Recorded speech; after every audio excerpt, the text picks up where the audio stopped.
Okay, so thank you to Group 5 for their presentation on this film. I think they very ably summarized the message that the film wanted us to have. But I think sometimes the message that is actually in the film may be a little different. So let's jump into the discussion in more detail, or in more depth, I should say. So calling Pete brave. So Group 5 said yes, he is brave because he lived alone in the forest. His parents died in a car crash. And then he has to face all of these strangers, right? And then he's also trying to protect Elliot the dragon. All of these are true. At the same time, it does make you wonder a bit, why is the protagonist a boy? Would it be different if the main character was a girl? Would people be praising her as brave? And, maybe, maybe not. It does depend on how such a girl would be portrayed. Also, speaking of those so-called brave things that he does, let's think about this. He loses his parents in a car crash and lives alone in the forest. Yeah, it does seem like maybe he didn't have a choice. Like, he was never presented with the alternative, hey, do you want to go back to society or do you want to stay in the forest? And so if he chooses to stay in the forest, then we can say, oh, you're so brave. Um, it does feel like the word brave should include consideration of like intention, right? You choose to face a danger or something.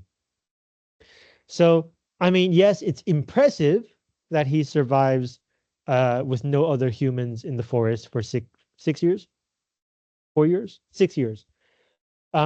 It's impressive, but I don't know if we'd call that brave. Facing new people. Yeah, so like he hears the sound of chainsaws and he goes to investigate. Um, and then like when Natalie discovers him, he runs off, but he doesn't run away. So yeah, he is quite brave when facing humans. He doesn't just run away and hide. He does want to have some kind of engagement or interaction. So yes, that part he's quite brave. But then after he's taken away from the forest, again, he didn't choose to be taken away, right? He wants to run back. So again, for the same reason, I don't know if I would call that like adjusting to human society. I don't know if I would call that brave. He's kind of forced to do that. And then the last point Group 5 mentioned, protecting Elliot. Later on, yes, he does protect Elliot, but earlier in the film, he's mostly calling for Elliot to protect him. So like that first part, I don't know if I would call that brave. But yes, after he realizes that Elliot may be in danger, he works with Natalie and Meacham to rescue Elliot and protect him. That part is quite brave. Even though at the end it's Elliot like spitting fire who protects Pete. So yes, in some parts he is brave, even if not in all the parts. And when Grace calls him brave, she does this um, talking about the fact that he's living alone in the forest. I think that is not very accurate. So if Grace is calling him brave when he's not really brave, why is she saying this? What is she trying to achieve? And I think she's trying to comfort him by telling, like, indirectly telling him that all of his fears and all of his anxieties can be overcome because he is a brave young boy. Now, the interesting thing here is it's using this traditionally masculine adjective of brave as a source of comfort, as if a boy is supposed to be brave. Whereas I think if the protagonist were a girl, maybe there would be another adjective, not necessarily brave. There is a stereotype, right? Boys have to put on a tough face, have to be brave, shouldn't cry when things start getting tough. And so the stereotype is so strong that Grace is able to use it as a source of comfort. Does it work? I don't think Pete gives a positive reaction to that. I can't quite remember, but I don't think he has a big reaction to being called brave. So yeah, that's we can think a bit more deeply about question one here. Question two, how is Natalie introduced and why is she introduced in that way? So group five is mostly talking about her character throughout the film. Yes, she is kind and compassionate and like curious, innocent. But how do we first meet her? How is she introduced? Let's see if I can find this. No, no, no, no, no. No, no, no. No. Gun. Elliot. Where is it? There we go. Okay, okay. We're almost there. No, no.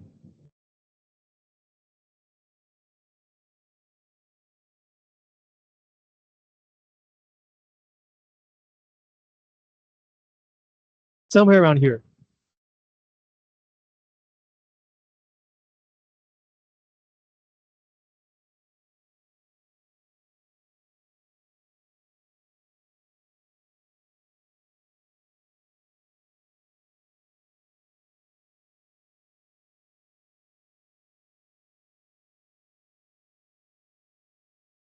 Okay, here's the first time we meet Natalie.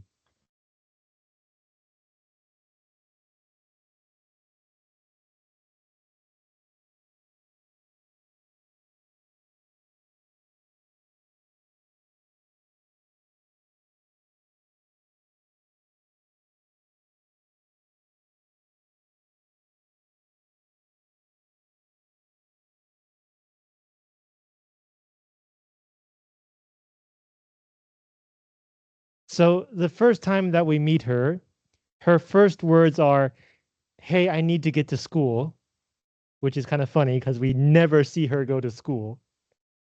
And then the response from her father, Jack, is, just go wait in the car. He doesn't really respond, right? Um, and so I find this introduction very interesting.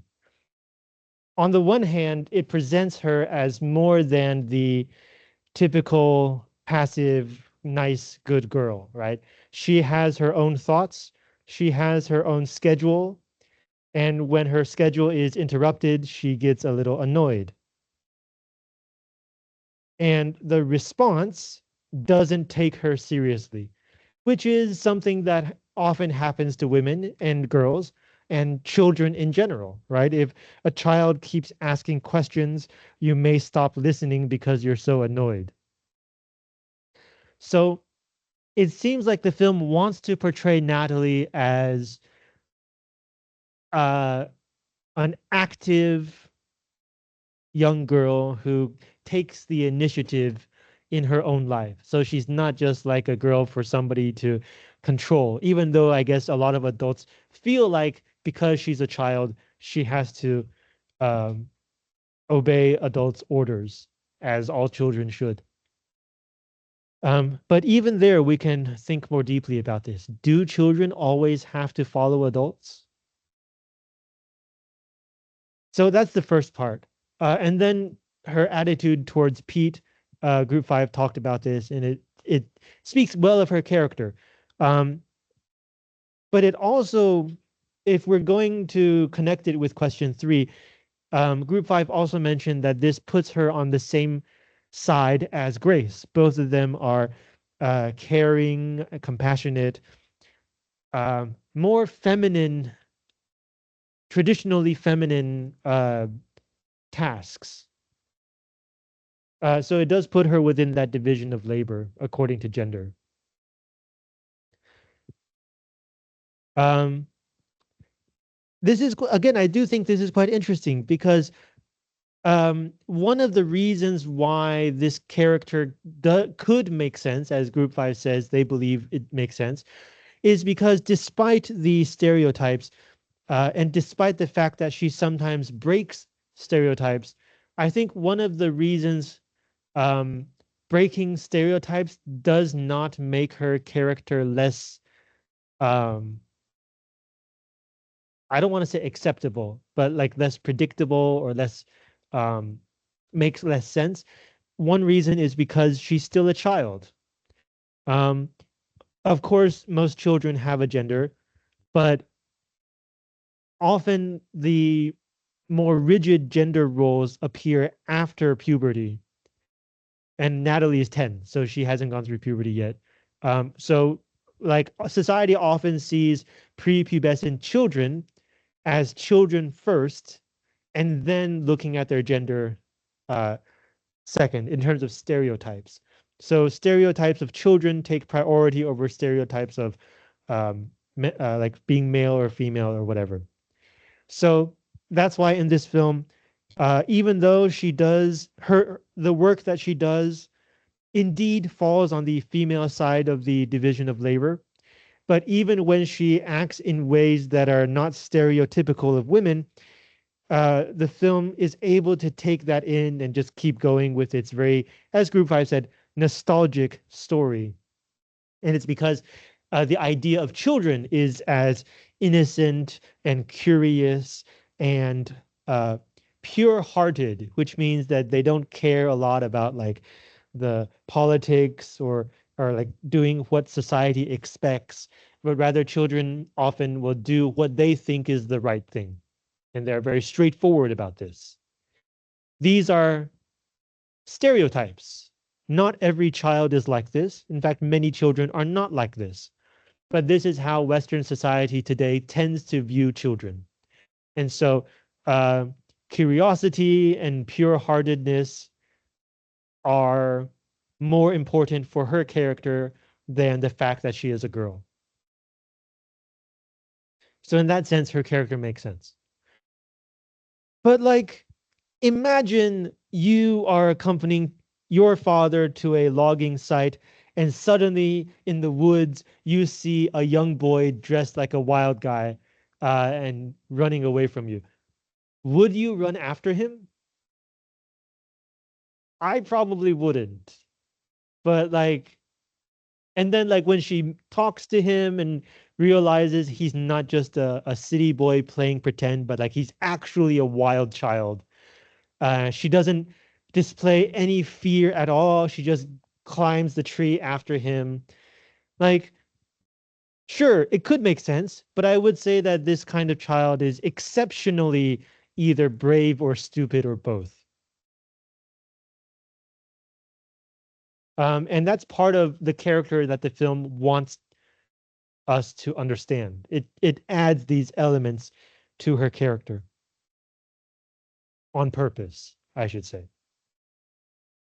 Number three, gender division of labor. Group 5 covered the basics quite well, right? The women are nurturing and taking care, and the men are like busy at work, whether it's uh, Jack being the manager of the logging site or Gavin, who's so focused on like fame and money that he is oblivious to the danger he is posing to Elliot, the environment, and even his own family. But we do have one scene in the film that I think does a good job of showing this gender division, which is after Gavin is scared away by Elliot and he comes running over to Jack in the middle of the night. Remember this? Like uh, Jack and Grace are reading with Elliot, with Pete and Natalie, and then suddenly there's a knock on the door. Who goes to answer the door? Jack. He opens the door and he finds Gavin there. So this is quite interesting because often in Western patriarchal ideology, the home is seen as the territory of the household, the head of the household, and the head of the household is typically a man. So it is often seen as the man's responsibility to defend the home. And so if in the middle of the night there's someone knocking on your door, it's usually the man who is expected to go open the door and see what's going on. And it's very clear in this scene because before Gavin appears, both Jack and Grace are sitting on the couch. And in fact, it's Jack who's reading the book. Ja- uh, you'd be forgiven for thinking that the parent who is not reading should be the one to stand up and see who's at the door. But no, Jack interrupts his reading to get up and answer the door just in case it's somebody dangerous.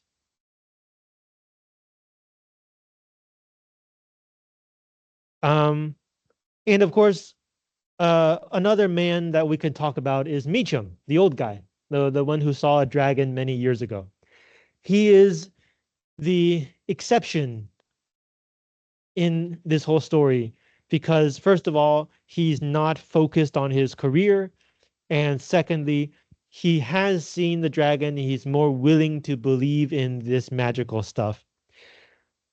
And the way that he's portrayed is different from all the other men, or I say all the two other men.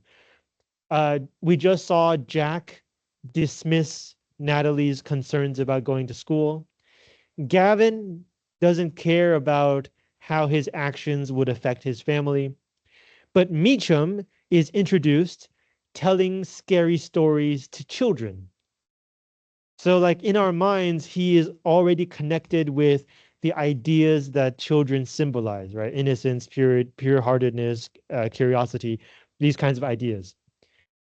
And in fact, in that opening scene, it is Grace, the mother, who tells Meacham to stop scaring the kids. So like that entire part of the film is very focused on family and kids, whereas the parts of the film with Jack and Gavin are about business and uh, destroying or protecting nature and like protecting the community, and for Gavin making money. So like the division of gender, the gender division of labor is not that simple because Meacham is a man, but he doesn't do that. And the one reason is because Meacham is an old man. Just like patriarchal societies make an exception for children, they also make an exception for old people.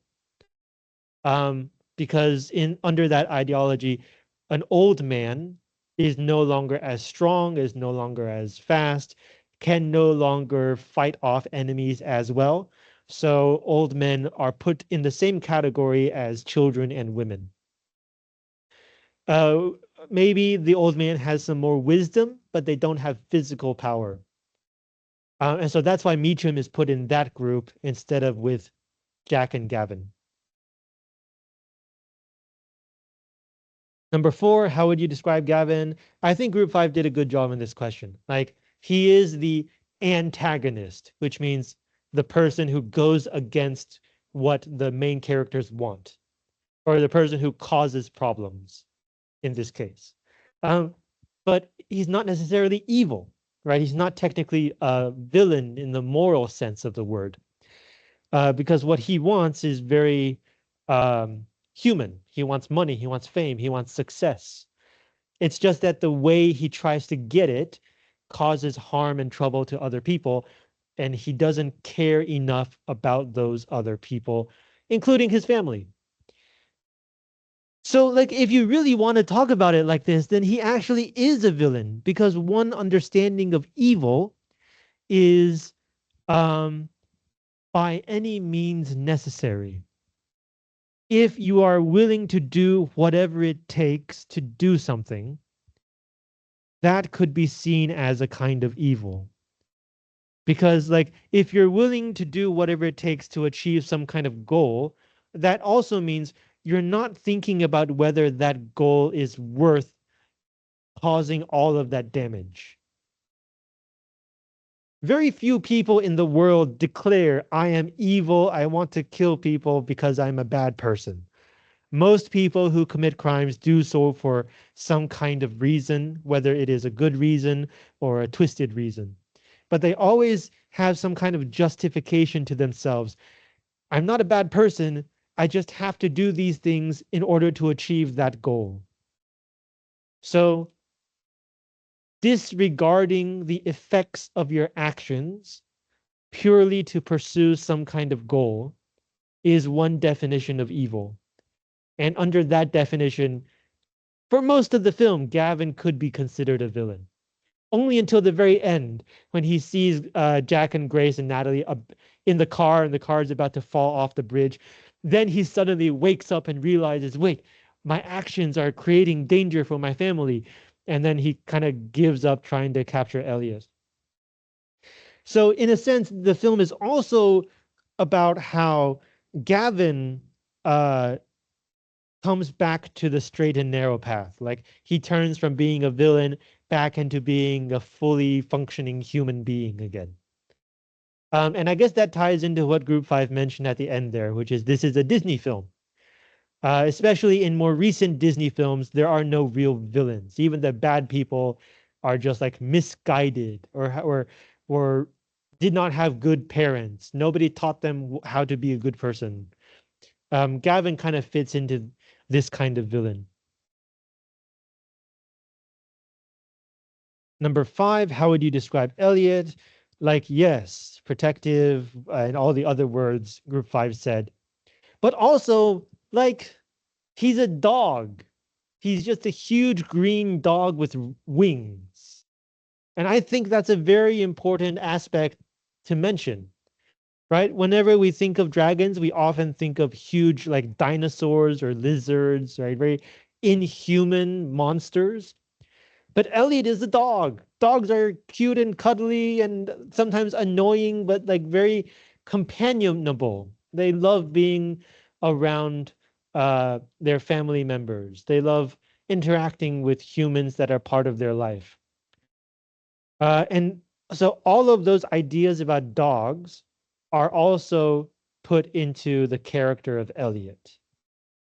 So like, in the first half of the film, when we see Elliot and Pete running around and having fun, a lot of Elliot's actions are just like doggy dog actions. And it's part of what makes him so cute and lovable, even though he is technically a dragon. But like even the way Elliot flies, do you guys remember how he flies? Is he a very graceful, powerful flyer?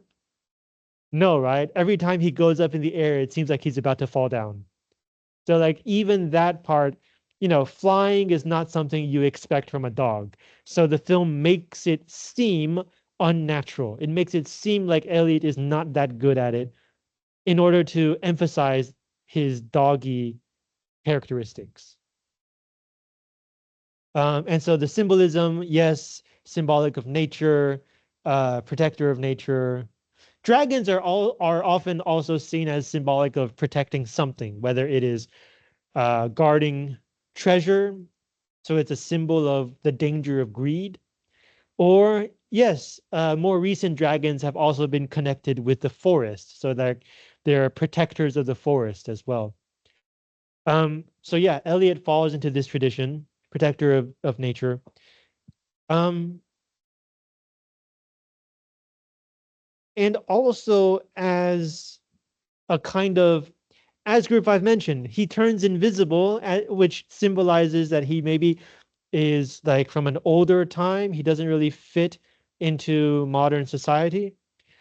And that's also quite evident in the way that people treat him, right?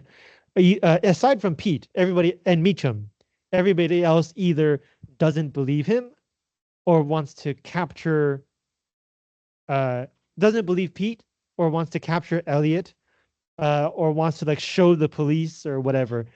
Um, so it's like society is treating Elliot as a kind of danger simply because society does not understand him. So yeah, he does symbolize an older time. You can imagine, right? In the Middle Ages, if you tell like a peasant, hey, there's a dragon in that forest, they're not going to say, what dragon? I've never seen no dragon. They're going to say, oh shit, you're right. I'm going to stay away. Um, because in modern times, we have put less importance on myths and traditions, and we put more importance on science and logic. And of course, a furry green giant flying dog is not logical. Number 6, Group 5 also gave a good answer to this, which is that, you know, even though it's a children's movie, but human society is complicated. So you might think a park ranger is supposed to protect the forest. A logger is trying to cut down the forest. How could they be together? But, human society and the human world can be very complicated. You could easily imagine how these two would have ended up together. In order to be a park ranger or a logger, you have to understand the forest. So maybe they went to school together, or maybe they grew up in the same neighborhood and the open jobs were all revolving around the forest. One person enjoyed being in the forest, the other person uh, uh, saw an opportunity to use the forest for business. So even though it seems like their values are opposed, in order to get to where they are today, they would have had to spend a lot of time doing similar things. So yeah, it does make sense that they might be together. Um, the movie also gives us some suggestions that they are not exactly opposite. Yes, when we first see Grace, she's like hovering over the logger's mark to save a tree. That puts them on opposite sides. But when we first see Jake, Jake is trying to stop Gavin from cutting too deep into the forest. Um, and so that gives us a way to discuss what these jobs actually are. A logger isn't just somebody who cuts down the forest. A logger is somebody who cuts down the forest in a way that makes sure that there will always be a forest to cut down. If you cut down all the trees at the same time, you don't have any more trees, you're out of a job. So you have to cut the forest in a sustainable way so that you can keep doing this as long as you can. And that's why Jake doesn't want Gavin to cut too deep. On the other hand, a park ranger is somebody who protects, in this case, the forest for visitors and to preserve the forest as a resource. So one of the jobs of a park ranger is to make sure that when, in this case, the United States needs wood, there will always be a forest there to cut down. So a park ranger isn't just protecting all nature. It's also ensuring that the way humans use nature is sustainable. So in that case, these two are actually doing basically the same job. They're just doing different parts of the same job. And so like even in the job descriptions, you can see how human society is more complicated than Pete's life in the forest, which is basically eat, sleep, have fun with Elliot, and that's it.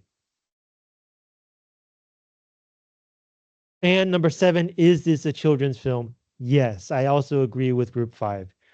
Um, Partly because it's Disney, but Disney has also made adult films before.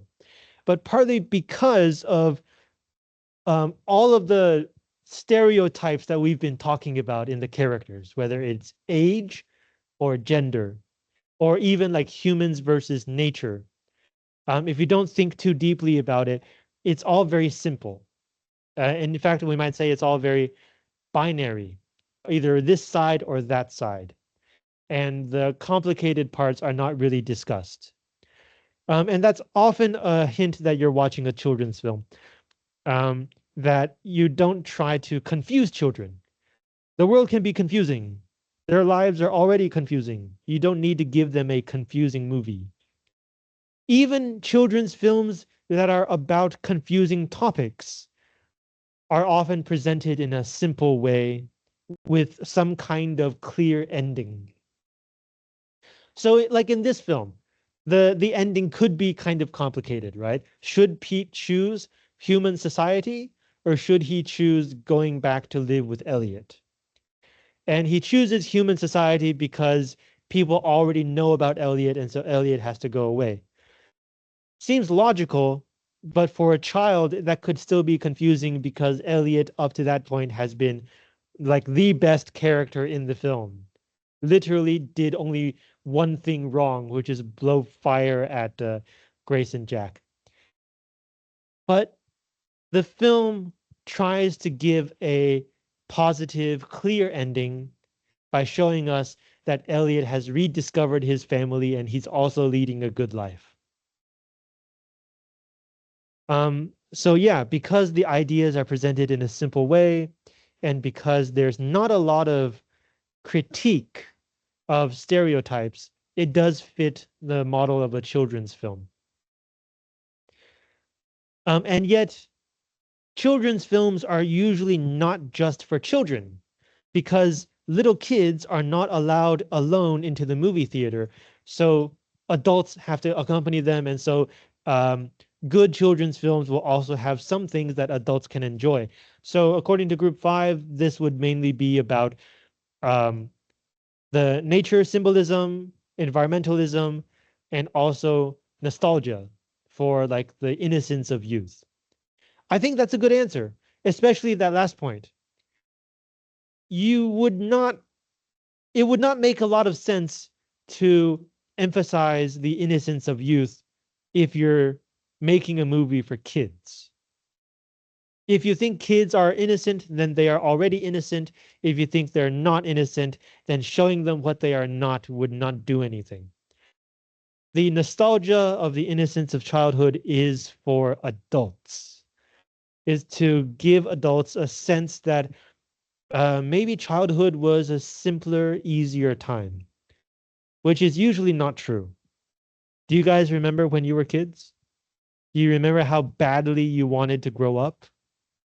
How the adults around you kept doing things and saying things that didn't make sense? You weren't able to do what you wanted. You couldn't eat what you wanted. You couldn't go out and play with your friends until like 12 a.m. So like that is all nostalgia. All of that is after you grow up, you feel like you had less worries, you had less things to be responsible for, which is true, but you also had more confusion. You also had less control, and you still had homework. You can't get away from homework. After you graduate, you will still have homework, except that homework will be called a job and taxes. So that's why adults love nostalgia. It gives them a sense of escape. It's escapism, 逃避主义. And for the same reason, nostalgia could sometimes be dangerous. If you really do believe that the past was better, then logically speaking, you would want to try to return to that past. And trying to do that is the same as ignoring the present. So, escapism can be fun, but after it's over, we still have to face our own lives and our own society, not just about yourself, right? Only by facing problems in our own society can they be improved.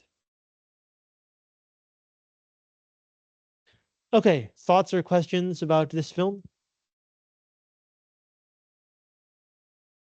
Listen, I'm going to let you guys go early, but I'm going to say one last thing about the midterm exams. By far, the biggest problem that, or the problem that most people had with the midterm exam is that you often confused representation and critique. Very, very, very basically, when you see something and if you think it's good, that's representation. If you think it's bad, that's critique. That's it. So all of you guys saying, oh, suffragette represents the issues women faced, that's critique. It's showing us, and it's because we compare and we think about it, that's why we think it's bad. Um, when it represents women fighting for change, that's representation. We see them fighting, we think it's a good thing. Okay, I hope that helps clarify that. Um, we'll watch a movie next week.